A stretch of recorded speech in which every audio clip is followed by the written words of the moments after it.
All right, people. Welcome back to the channel. This is Comic Book Opinion. My name's Elias. I'm going to go through this week's reads that I read, at least this week. I got no old school finds, but I got some covers of the week, and I'm going to open up a Pokemon deck. So, again, thanks for visiting the channel. Have a good one out there. Hope you enjoy. So, I'm going to get into it like I always do. The first thing I read was Free Planet. Okay, so I'm going to start off with what was kind of mediocre to the best reads.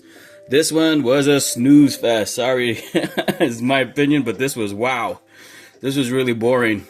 The art is really good. The composition was good. Her color was good. The story, the premise is overall good. It's about a planet that's liberated itself, and it's a total free country, or a total free planet, the one of its kind. And that's what it's all about. There was no kind of conflict, no nothing. I tried to read through the whole thing, and it was a snore fest. So, if you're into something like this, it might be a little bit too wordy, and it might just channel people out. But this was okay. I would avoid this. All right. The second thing that I read was Deadpool Kills the Marvel Universe One Last Time. Issue number 1 was really good. This issue number 2 was a little bit of a filler. This was not the second issue here was not as good as that first issue. That first issue really grabbed your attention. This one was like, okay. The art is good. At times it kind of loses me here and there because it's a little bit too blocky. But nothing really happens in this issue that didn't happen in the first one. And I think, again, they do these issues where they could have put the first 2 or 3 issues all in one book and made it the first one.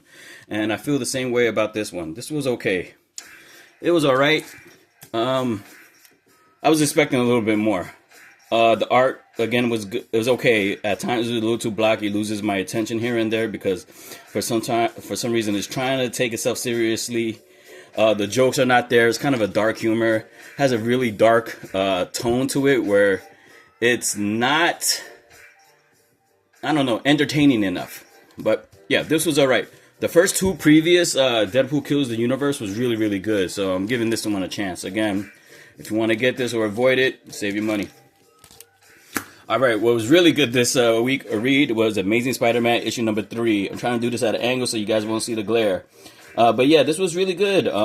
This continues to be really good. This brand new Amazing Spider-Man run is really good. This is like the aftermath or the continuation of what's going on with Spider-Man. He got drugged, and he doesn't know why, and he kind of figures out what's going on. And he confronts an older character in his villains catalog, which is called Itsy Bitsy. She has 6 eyes, 6 arms. She's more of a spider. She's pretty cool. The way that they depict her and they draw her in this particular comic is really good. It's awesome. She comes across as a cool character design. Action-packed, pace, funny. It's kind of a modern Spider-Man. So again, if you're new to comic books and you're trying to get into some titles that you haven't read before, or you're kind of a little bit intimidated because they have so many titles and so many issues and don't know where to begin, this brand new Amazing Spider-Man that started 3 weeks ago, pick this up if you could get the first couple of issues. It's really, really, really good.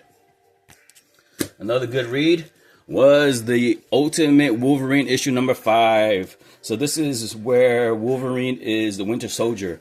And this whole issue, I don't know if they changed the art style, but man, the art was really good, nice and gritty. The tone, again, matched the seriousness of what you're getting into. The whole thing is Wolverine is confronting Sabretooth, and they show more Sabretooth's side of the story or his perspective in a bar, and he's trying to help kids survive, some mutant kids, and he's waiting for the transportation to show up, and Wolverine shows up, and then like always, like every Wolverine title with Sabretooth and Wolverine, they always have a past, so they do a little flashback of what's going on between them. That was really, really cool. There's a lot of Wolverine titles out there. Again, if you're brand new to comic books and you're trying to get into some Wolverine stuff out there, and try not to be intimidated. But yeah, like every other stuff that's out there, it kind of follows the same kind of trope and the same story as Wolverine, but this one's really badass, and it has to do with this ultimate universe. And you're just seeing the perspective of Wolverine. Everything was cool about this comic book. Art style, composition. This cover was badass to me too, man. Wolverine don't talk in this particular series, and I think that's why at least I'm drawn to it and it's entertaining me, because Wolverine don't talk. A lot of the times when Wolverine talks, man, there's a bunch of bullshit coming out of his mouth. They try to make him go like a badass, and he doesn't come across badass because he'll say some stupid shit. And this one, he comes so badass because he's like very silent and deadly. So yeah, it's a very good issue this week. Another good issue this week was the Green Lantern #3, and this has to do with the Absolute All-In series that they getting into. Well, no, this is issue #2, not #3. My bad. But yeah, this was really good. Issue #1 was really good. It started off where you kind of have questions, and this particular issue kind of answers some of these questions. Where I don't know this main character's name, but she's the daughter of one of the Green Lanterns. She's friends with Hal Jordan. And what happens is, the guy's name is, my bad. Again, I'm always bad with these names, but the one particular Green Lantern that just shows up in this particular city, I think they're in somewhere in Nevada, comes in a spaceship above the city, covers it with a dome, and starts killing a couple of people here and there. Hal Jordan happens to be infected with the Black Lantern light, or the Black Hand. And he literally has a black hand. It's like a darkness thing, and it's an evil where it doesn't absorb the positivity of willpower or hope. It just wants to eat light and take that and turn it into darkness. So he's dealing with that. At the same time, this particular character, she doesn't know, but it hits her origin story, or she's going to become the new Green Lantern. Very, very good. Art style's awesome. The pace is good. The writing's good. The talking between the characters is really good, believable. You could sense that you're in their world. This read like a TV show. Really good, really good. When it comes to this DC and the Absolute series that they're doing, each these issues are kicking ass, man. And this is another one. If you're a Green Lantern fan, get into this. Another good issue of the Absolute stuff was Absolute Superman. Wow. A lot of the Absolute Superman issues are really good. Some of them kind of didn't really get my attention and kind of like wasn't interested enough. And then it drew me back in another issue. But out of all the issues, this happens to be issue #7. This was the best one. Holy cow, holy wow. This was a really good read. This has to do with Brainiac's side of the story, his whole perspective. They didn't show Superman not one time. It's all about Brainiac. And how they depict him and they made his character design was incredible. It was so refreshing to see it, and to, I don't know, just to get into his side of the story and what his motivation was and all this other stuff, man. This was badass. I couldn't say enough of good stuff about this. This is the best issue so far of the Absolute Superman. It just keeps getting better and better. So where Brainiac is making mad clones of himself, and he has this one particular clone shoveling the other dead clones into this like recycle bin type of deal that shoots it out in space. And the whole time, like thousands and thousands of days are passing by, like I don't know how many centuries or whatever, until he's like the only one left. And then he kind of figures out that he's the last Brainiac. And then he finds other Brainiacs, where it's like a council of Brainiacs. And the whole time he's trying to find out what Superman is or who Superman is. He never ran into that planet.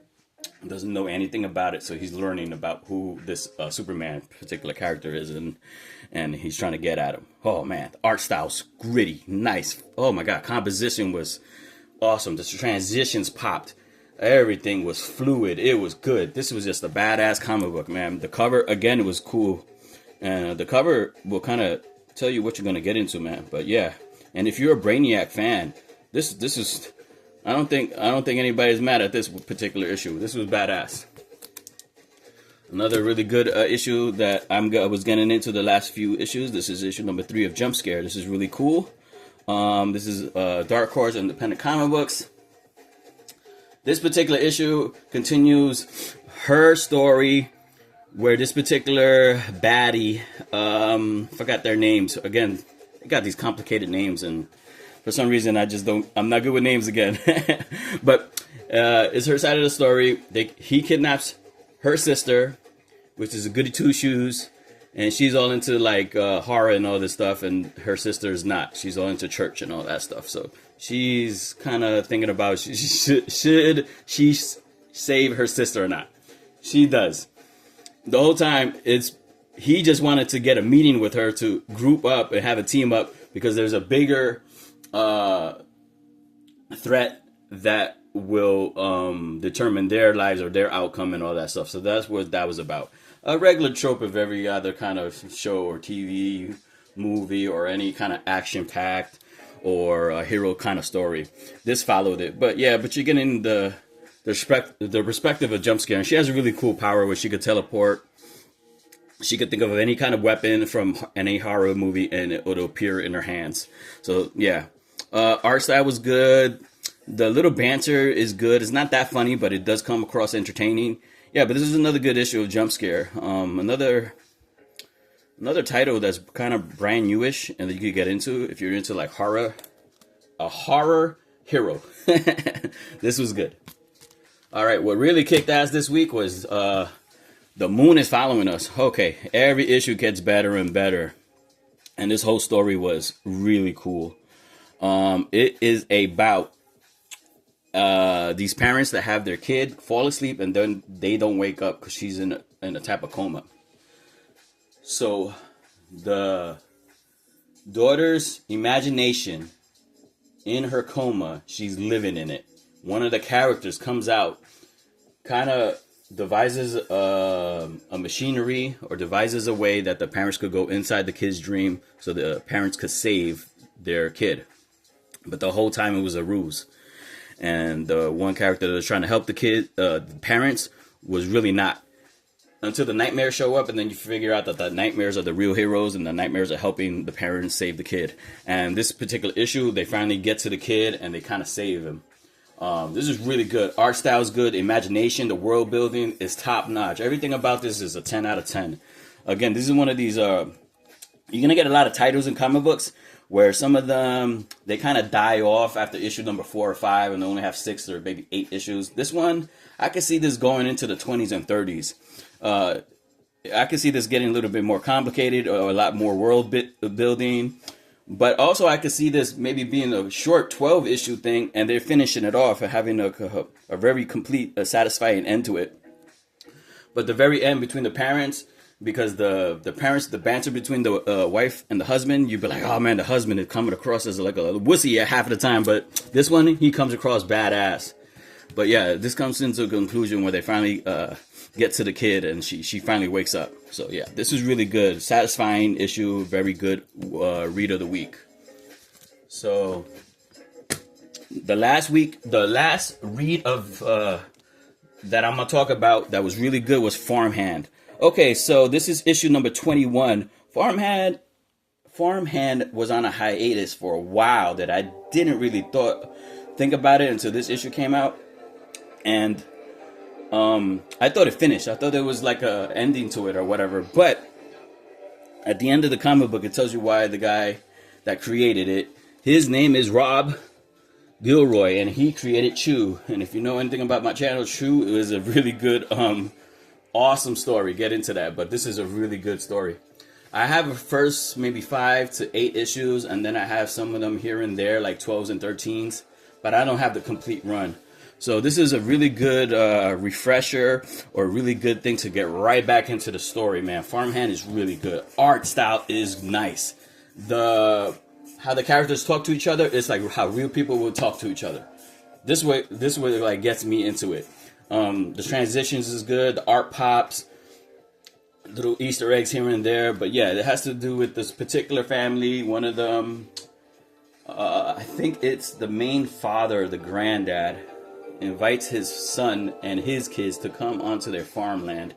But then they find out that there's experiments going on. I don't know the whole details because I'm missing issues here and there, but it's pretty much plants that they're growing parts of human pieces to help other people. But then they turn into, the plants kind of overtake the people and they become like a zombie type of deal. But the main character, which this is the sister of the main character, he dies, which I didn't even know about until I read this issue. But yeah, If you've been reading FarmHand, you into it, and this is just the startup of that story, man, this is really good. This was a good read. This was maybe one of the best reads of the week. So yeah, I'm glad FarmHand came back. Sorry for that glare. All right, so I'm gonna get into the covers of the week, and then I'm gonna open up my Pokemon deck, and then that'll be it. So thanks again, guys. So I'm gonna get into the covers. The first one that I really thought stood out was this Two-Face. I'm gonna read it later, but wow, just the imagination, the creepiness, man. That shit is just badass. If you know anything about Two-Face, he got the coin, and his face is coming out with a demon. Yo, that shit is badass. Badass cover. Another badass cover was Poison Ivy. I think this is issue number 33. So the last few weeks, Poison Ivy issues have been really good, and the covers have been kicking ass. This composition, the art style, it moves your eye. It's beautiful. The creepiness also. Man, DC does horror and creepy shit to top notch, man. This was a very good issue. Very good cover also. Alright, so another one was the Mark Spears Monsters, the homage of Spiderman 300, but this is issue number 4, but it comes across as like looking like it's for 400. But yeah, I got this just for that homage of Spider-Man, which I thought was badass. The mommy chilling. I like that cover, one of the covers of the week. Alright, my last not my last cover, but this is one cover of the week was Mark Spears Monsters again. Man, this was just, to me, was a badass cover. I think it came out maybe a week ago, 2 weeks ago, and I finally got it in my comic book shop. Yeah. Just the composition, the badass, the dude's hat comes across as like a mariachi with a gun, chilling. I like that. And then my last cover of the week was this one. I just happened to find this. I don't know how old this is, but this is let me get rid of that glare for ya. Was the Ghost Rider. I think this is issue number 1, is a variant edition. Man, that glare is kicking. Let me see if I can fix that. Bam. Alright. Alright, yeah. There you go. Has like a skull candy kind of flair to it. The texture, the art style, it makes you move your eye around. The beautiful, it's just a great composition, and I thought this was, out of all the covers, this was the greatest one for the week. So let me know what y'all think about that. And then real quick, I'm going to open up a Pokemon deck. So let me know what y'all think about what I get. Alright. Again, I've been collecting Pokemon cards for my granddaughter, and I just been, every now and then, I collect them just to collect them for myself, and I've been getting into it. So let me know if I got anything good, guys.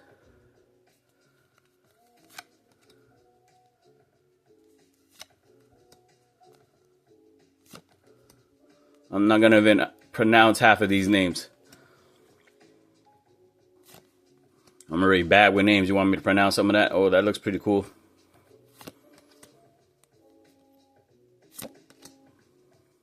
Maril. Oh, okay. It's a 2-star though, but it's a full looking thing. That's pretty badass. Flygon. All right.